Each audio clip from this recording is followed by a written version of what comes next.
Hello and welcome to the latest edition of our continuing series of videos to talk about the progressive income tax and its impact on the state of Illinois, and really getting facts out there that are relevant to all voters to go ahead and make their decision.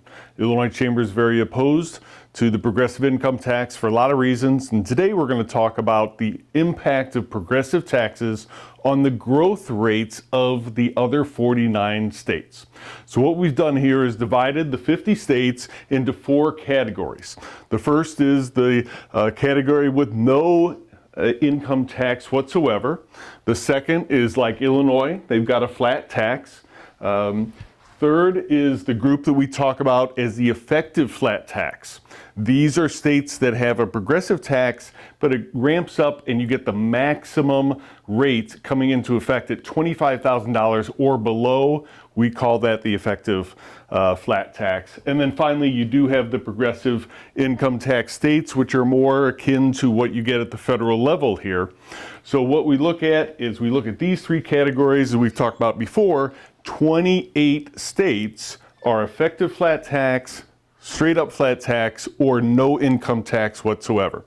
So let's look at the growth rate over the last decade for these groups of states. So let's start here with no income tax whatsoever. The growth rate is at 20%. Flat income tax, 20% growth rate from 2010 to 2019. The effective flat tax, it actually starts to diminish a little bit. You get down to 16%, but you get all the way down to 15% with all the states that have a traditional progressive income tax. So just to go ahead and put that out there graphically, no income tax whatsoever, flat income tax, effective flat tax, progressive tax. So we see that there's a real difference in the growth rates of the GDP of states that have these different tax treatments.